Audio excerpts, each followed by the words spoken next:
Hey guys, welcome back to Anchored in the Vote. Pastor's Chair and Pastor Joseph. That was he, I am me. We are joined again today by Dr. Ken Quick, who you have already heard from previously. Just to go over the bio details really quickly again, Dr. Quick, former pastor, former professor, doctor of psychology, D-Min as well, correct? Right. D-Min as well, doctor of ministry. So well-rounded, leads an organization or is a part of an organization that deals with broken and hurting churches. And our general topic for today is what we kind of all have a concept of what church should be. When we walk into a church and we say, I didn't like the way this felt, or I'm looking for a church that has, we list our things, X, Y, or Z. But fundamentally, a church is both a structure of an organization, I should say, that works in a particular way, and an organism that has real connections between the various parts within that organization. And if the organization and the organism are aligned in such a way that doesn't work, it creates pain. And most of us have experienced pain in a church context. If you haven't, it's because you haven't gone to a church. Because the reality is, life is full of pain, to quote the pirate Wesley. But so is the church. Because life is full of pain, so is the church. We should expect it. The question is, when we encounter it, what do? Do we run? Do we head for the hills? Do we engage? Do we blow it up and make it worse? Do we defame it as being completely useless? That's the question that we all have to wrestle with. Dr. Quick, you have spent a lot of time, a lot of hours with a lot of churches, helping them to look at, think through, and answer this question. And that's kind of what I wanted to explore this morning. So with that,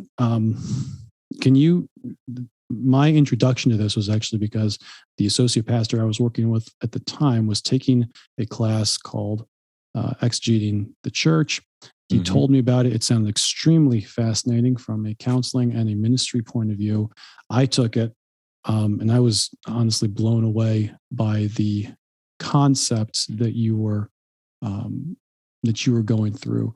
Can you give us just a thumbnail of how you think of the church, where its strengths are, where it can go wrong, and what the impact of a problem can be? Well, that's pretty tall order. But we've got till next week, so we'll be talking from now till then. But the church is, at the same time as being a very unique entity, it's also modeled by several of the things that God has created for all of us to experience. Primarily by that, I mean a family. We were born into a family. Mm-hmm. And so the church, in a sense, is just when we all experience spiritual birth, we're born again of the Spirit. This now is, in a sense, a new family, people who are now related to us at a spiritual genetics level rather than a physical genetics level. And that connection of the Holy Spirit in each one of us creates a sense of connection that is deeper than a workplace or, a social club, any place else we might go. It's how that works out. Living in a sin-cursed world like we do, our human families often are a place where we experience pain that is not good, either through a lack. There's so many ways that we can experience brokenness at the level of the people who ought to love us, ought to value us, ought to take care of us, either abandon us, are too wrapped up in their own needs, are addicted, are they can't get along with each other, so they divorce. And the wounds that we experience make it very, very hard for us to grow up in a healthy way. We start making decisions to protect ourselves, and all of that produces weakness in terms of our human development. We just have struggles to become everything that we have the potential of becoming. In the church, I think you see a very similar pattern. And I think that God gives us several metaphors to try to help us understand how that works. The most powerful of which, and the one that we use most often, is what in our organization that we go out and help dysfunctional churches, broken churches. Our organization is called Blessing Point, which you can look up and kind of see where we're coming from at blessingpoint.org, www.blessingpoint.org, and get, if you're interested, to kind of dig a post hole in that. You said dysfunctional churches, right? So if you're a part of a dysfunctional church, which you are. So, but the model that we use is what we call a medical model for the church. A lot of churches, a lot of pastors, a lot of staff work on the basis of an organizational model, more of a business type model, where they treat the problems that they experience at a church level as organizational issues, rather than our approach, which is to look at it as a medical problem. That is, the church is a body, and when it gets unhealthy, it's just like an unhealthy physical body. And what we need is God to let us know what's wrong with this body, so that we can get better and use His resources to heal. So I think that's much more the biblical picture of what a church is. It's a family and it's a body. And just like, again, being in this cursed world, we have broken families. We can also experience brokenness at the level of a church. The thing that breaks, and you guys were talking before we got on the air here, but the thing that breaks and is most important to God is faith and trust. Faith and trust is the coin of the realm for God. You don't get into the kingdom without faith and trust in Him and in what He says. So the veracity of God, the fact that when God speaks, He tells the truth, and He loves us. He loves us unconditionally. That these characteristics are part of what fuel our faith and trust. It's what broke in the Garden of Eden. God said, "Don't eat of that tree. If you do, you'll die. You'll surely die." And when presented with an alternative, when Eve was presented with the alternative, God's keeping something from you. He knows that the day you eat of it, you're going to be like Him, and so He's trying to prevent you from getting that. Eve had a choice of who am I going to believe? Right. Who am I going to trust here? And we know the choice she made, and we've all paid the price for it. So at a very basic level, trust in this sense is, do you take me at my word? Exactly. I mean, that's for God, that's kind of bottom line. And then I think it goes beyond that to the responses of, if I believe you, then how am I going to respond to you? I'm going to let down barriers. I'm not going to protect myself because of, I think that you're going to rip me off. You're going to take something from me that I want to keep. No, I let all my barriers down. I let you close. So here's the other thing that trust creates the possibility of, and that's intimacy. If you do not trust the person, your wife, your husband, your pastor, your teacher, you will not let them close. You'll protect yourself. So that's where faith really meets the road.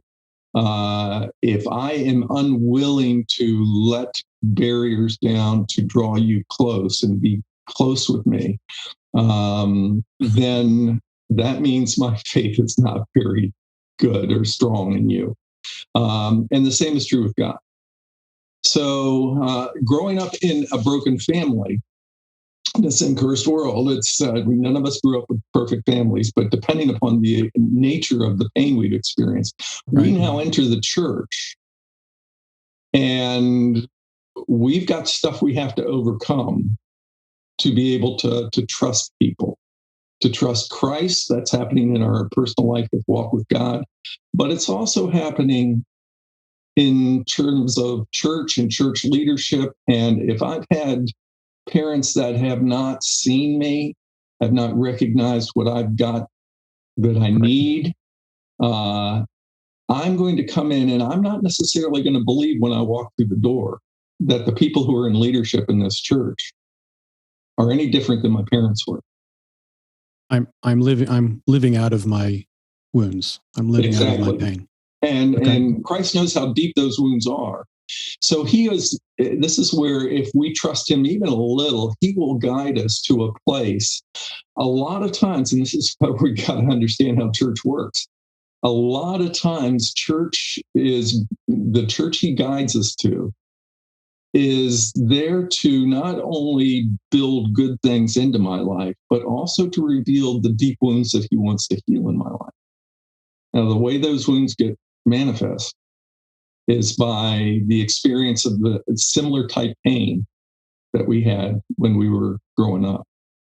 And I believe church in that sense, just like, again, if you take the medical image, the body image, is a hospital for us to not only get fed and grow spiritually by the discipleship process that the church may be providing, but also by exposing wounds and deep things that Christ is calling us out of, that what our earthly family broke, right, his family, if it's done correctly, can heal. So let me ask you a question about that. Are you then saying that, I mean, the church is built up of so many different people with so many varied experiences. And sure, we can say that, in a range of experiences, there are large groupings or large categories that we all kind of have experienced something. But in a church of, say, 150 or 200 people, or even a church of 70 people, if I'm walking in and the wound is, my father is an abusive father, are you saying that God will place me into a church where I will again experience father type abuse? Or are you saying that I will feel that wound hit even if the fatherly type abuse is not taking place because of my own expectations and experiences and wounds, or sort of a mix of the both, or, all three?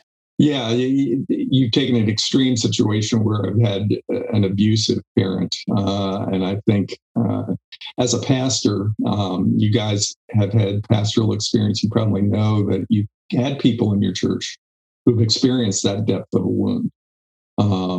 And for sure, how challenging it is, because the thing that's broken there is their ability to trust. Mm-hmm. And again, because that's the coin of the realm relationally with God. It's how we get close to the struggle in discipleship is my faith has to grow. I've got to grow in my faith.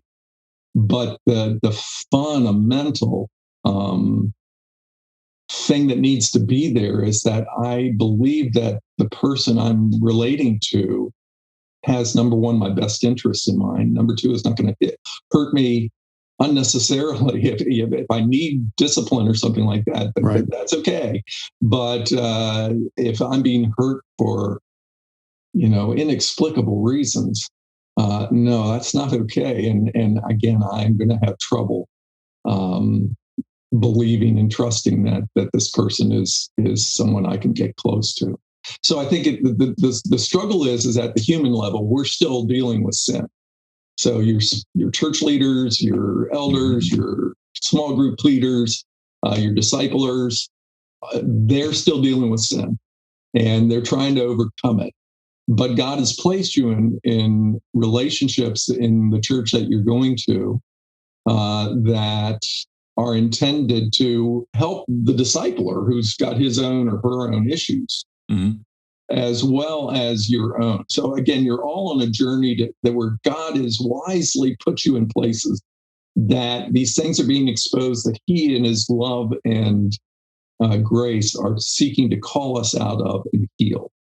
So I think that a lot of times church becomes the place that some of that stuff gets exposed by some of the unhealthy things that go on if, and this is a big if the leadership of the church is conscious and aware of what God's purposes are for the institution that they belong to, why He has called them there, and what they can expect in terms of their role as leaders within this body. Okay. So, it's complex. Again, in working with dysfunctional churches and hearing their stories, I constantly, and I do mean constantly, all caps, feel like an infant or like a small child learning the depth of God's dealing with His redeemed people as He is attempting to heal all that is broken in their lives, and has drawn them to this location of this group of people that are part of His family now, that He is wanting to heal them all. He wants to deal with all the things that the world, the cursed world, has broken in their lives, and He's put them in this place with people who have the Spirit of God with, alongside them and within them, to restore and make whole the individual that He wove in their mother's womb, and make them all that He intended them to be. But He's got to repair the trust that's been broken, and that takes the challenge of that all of us feel in the path that Christ has us walking as disciples is enormous. And to be in a church that's causing me pain, I got to understand where that pain's coming from. It's so easy to stick my finger out and blame people, but I got to talk to the Lord who put me in this body, who led me here, to understand why I'm here at this point and experiencing these things, and what this pain is showing me about myself, as well as what it's showing the church in a larger sense. So I'll stop there and let you guys. You probably have generating. I'm talking a lot about deep things. Fantastic! It's fantastic. Deep things here, but absolutely true about the sovereignty of God in our lives and how He works and where He puts us. Well, I'm just going to say I'm tempted at a comment like that to make a joke, about your infancy and all these years. But the reality is, while we could all make a joke about that, it really is comforting to know that what we're walking through here is being done by the will and the hand and the heart of a sovereign, powerful, infinite, eternal God. Right. That's an amazing thought to settle on. Dave, I do have questions, but I don't want to hijack our podcast. Do you have something? Yeah. I'd like to know, how do you know when you're done? Because I had a question. How do you know what? When you're done? Yeah, like when we talk about healthiness, like what's the definition of healthy? But then it was like, okay, well, maybe it's not even getting the person 100%. It's training them and, in the trust and other things so that they can do it themselves, and therefore they're headed in the proper direction. Like, how do you know? Okay, if there's some hope, is it possible? Yeah, exactly. We've bumped into dysfunction. We recognize it's here. This is the church in our community, and there is no other. Is there a pot of gold at the end of this rainbow? We know that we need to grow where we're planted, and we're working on the trust stuff. Or we're trying to put in some healthy boundaries so that we can work on the trust stuff with God. How or where would you find hope to say, okay, yeah, we're moving, or we're done with the work we came into in helping this dysfunctional church. It's now functioning properly, or it's like, how do you know? Yeah. Let me talk. You got two things going on here. You got the individual as they were experiencing things, and then you've got the corporate body that it had. The way I think of this is in terms of tracks or paths that we walk. Great verse or set of verses in Psalm 139. Search me, O God, and know my heart. Try me and know my anxious thoughts, and see if there is any interesting Hebrew translation. Get translated a number of ways, but the Hebrew says, any way or path of pain in me, and lead me in the path everlasting. So it's like, God, I'm asking God to search me now and see if there is any way that I walk that leads me to pain. Any set of habits, any way of thinking, any part of me that's headed, the end result is going to be pain for me. And that he has another path that he can lead me in. Now, the challenge is often that I've got to experience the pain at the end of the path that I'm on to realize I need to make a different choice. So here's the way I would describe, to answer your question, Dave, is that at an individual level, we have three directions we can go. We can go down the path of pain. And that takes us away from what God's intention is for us. That keeps the brokenness intact. That makes us weak. That makes faith hard. That makes growth limited. But it's comfortable. Yes, it's familiar. That's why it's called a path. We've been down this way a lot. We've worn the track. And it's interesting to me that the psalmist is praying that God would reveal this, because a lot of times we don't realize that we're on that path. We don't realize that the choices we're making always take us to the same location that is painful to us.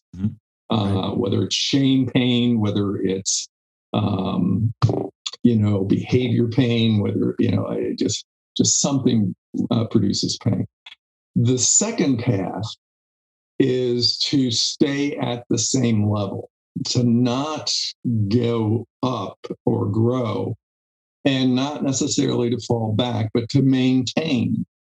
And I think a lot of us in our spiritual lives feel that sometimes, that we've reached a ceiling. There's a lid on our growth. We can't seem to get past it. We don't know how to get through whatever it is that's now kind of keeping us at this same spiritual level. Right. And then the third, of course, is the path that goes upward. It's narrow, it's difficult. Few there are that find it, but it is the path that Christ ultimately wants to lead us on, because he knows what's at the end of that path for us. And that's the everlasting way. So in a church, when I come to a church, to make the application clear here, there are constantly going to be presented to me and often exposed in me the path that I'm on. So I may make claims about discipleship. I may say out loud I'm committed to Christ and following him, but I'm actually, the reality is I'm either headed upward, I'm maintaining and not going one way or the other, or I am headed the wrong direction. And a lot of times the church experience is there to expose if I'm not on the right path. In other words, this is not about reaching a position. This is about trajectory. Yes, ultimately. And I think the great men of the scriptures that God presents to us as examples of faith, Hebrews 11, but we'll just take one from the Old Testament, like Abraham. Abraham was confronted with things where we God specifically lets us see paths of pain that he has as issues. He does that with all his heroes. We see all their paths of pain because God wants us to recognize, to see that these guys aren't perfect. I'm not expecting perfection out of you, but what we do see is the trajectory of their lives, that when confronted with a path of pain, sometimes they'll fall back into it, but sometimes we watch them overcome, which is a loaded biblical term. They have to overcome. All right. So you're then moving on to the question I was going to ask you, which is, so for this process to take place, sort of a two-part here, what is necessary? And it sounds like overcoming is a part of that answer. We can flesh that out. But second question is, who is responsible for providing what is necessary? I mean, I'm thinking as a church leader, there's a leader-laity divide. There's a male-female divide. There's an old-young divide. There's lots of ways that I can categorize an us versus them within my local church or in my own experience. Who is responsible for providing what's necessary for us to walk on this trajectory? Yeah, well, I think when we're young in our faith, there is an expectation that someone is going to be watching over us. You see, again, you're just hearing now terminology that the scripture uses to describe spiritual leadership, overseer, elder. These are terms, and even the qualifications that we see Paul use to describe an elder in a church, all describe things. It's interesting because every one of the characteristics in 1 Timothy 3 that Paul lists as qualifications for an elder are all things that if they were not present, it would be hard to trust the individual. It's not one of the things that you often hear is why this list. But if an individual is not doing those things, it's not just a moral standard that God is setting.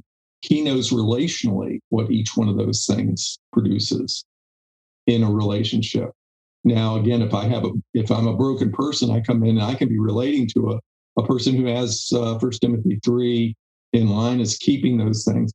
But my brokenness now still doesn't trust him because, I've never had a trustworthy person in my life to,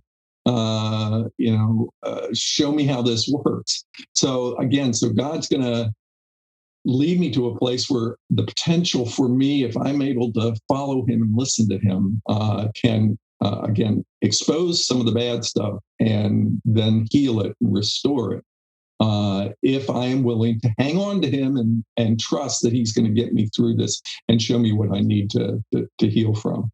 But again, I'm in a church where a lot of times the intention of God is to make this family healthy. I've got to show them all what broken things they're leaning on and the paths of pain that they're going down in order to restore them to and let the church become what the instrument in their lives that helps bring them closer to me, and as a result of their trust increasing, closer to each other. Again, without trust, I'm not going to be intimate. I'm not going to be close to anybody. Right. So even in an issue where leadership is operating in a way that is clearly problematic, it's not sufficient to say that leadership is the problem. It's necessary that the organization be invested and working together to seek what God is doing to change his church in this context. And for the individuals in that leadership to be asking God, how are you changing me? Not just, it wouldn't be sufficient for me as a church member to look and say, well, the leadership has a problem, so God needs to change them. If I'm sitting with you and we're going through the first steps, if my position is, I'm not a part of the problem because I'm not in leadership, that will likely be a hindrance to the entire process moving forward. potentially. Is that accurate? Yes, I think it is, and it's put a different way than I would put it, but I think that's always good.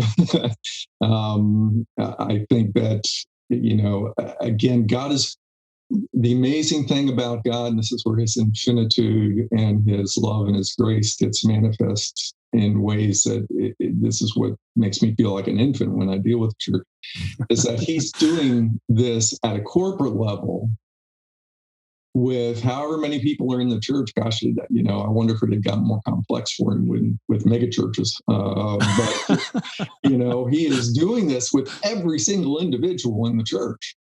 He has got them on a path, and He is seeking to help them overcome what is broken in their lives and what is broken in the church and what is broken in society, all the brokenness they're experiencing. That this becomes the place where He has brought them to this location with these people at this time, each and every one of them, in order to make them more like His Son, to lead them in a path of sanctification, lead them into an everlasting path. But they have to have, they're either praying the Psalm 139 verse, show me my paths of pain, or they're not praying that. But it doesn't keep Him from wanting to show them their paths of pain. So they get it exposed. And He's doing that in every single individual's life that's in that church. So again, I think this is where we become, as we recognize what the church is and what God intends this body to be and to become, just the nature of what God has to be able to do in His sovereignty. And He knows what He's doing. He really knows what He's doing. So He puts us in places that we would not have anticipated. So I look back on my experience in my Toronto, in both my Michigan church, which again, as I'd explained last time we were together, these people were insanely patient with me as I grew and learned ministry. But then to a Toronto church, which was geared to expose my paths of pain. So I'm at a leader level now. I'm senior pastor of a church of close to 500 people, and with marvelous strengths, but extraordinary weaknesses from its own past, things that it had experienced 10 years before I got there, with a horrific split that was centered around the relationship between the pastor and the elder board. And that broke trust in both, primarily in the elders, but also in the pastor. And so the next pastor came and he tried to lead, and he experienced failure after failure after failure. He was a great leader. He ultimately became the head of the denomination. That's how good a leader he was. That he was recognized by the whole whole group of churches, that this is the guy that we want to lead us. But in that church, every initiative that he brought to the church resisted, because they no longer trusted pastor. So you write about in your book, specifically Healing the Heart of Your Church, in the first edition, because I haven't read the second edition yet, but I'll get that. Right. You write about essentially case studies, and you describe one church where, if I'm remembering correctly, the church itself had experienced a particular wound, had received a wound something like 50 or 70 or even more years before you came in and started working with the church. Am I remembering that accurately? Well, we've done churches now that go back to the 1800s. One that started in 1806 that had its first split in 1816. And what you're saying is that the wounds that were done at that time carry forward to the present day, or at least until they're dealt with, do. Yeah, I mean, and this is a part of our theology as Christians, as Bible believers. why is it we're born sinners?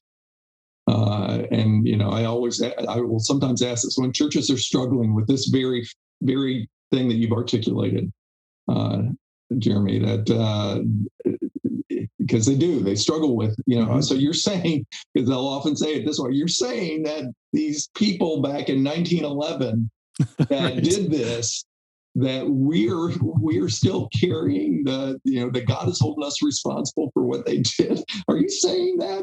And the answer is not only are they gone, but no one from their families even, and none of their friends are here.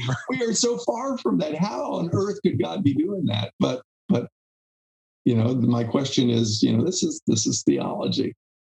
How is it that who here was not born a sinner? Raise your hand. And, and of course, everybody looks around to see if anybody's raising their hand, because, okay, I know, I believe that. I was born a sinner. Well, why were you born a sinner? I think it has something to do with Adam. So you're telling me that you're being born into this world sinful because of something that happened however many centuries ago.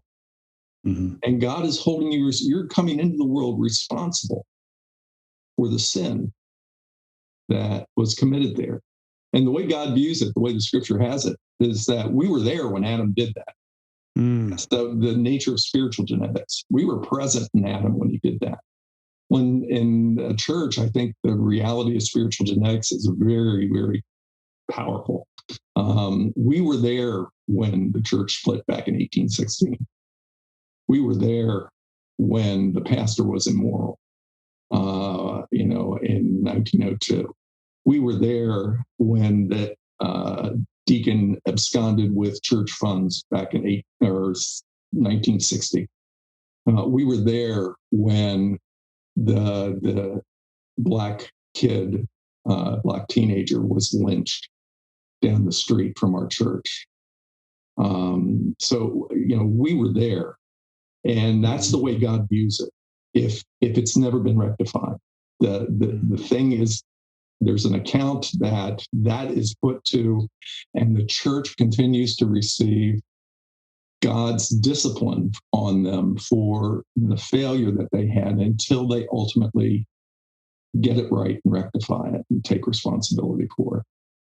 So, looking at this medical model, it is theologically, it is one body of Christ. When if I go and plant a church tomorrow, Christ doesn't grow a new arm.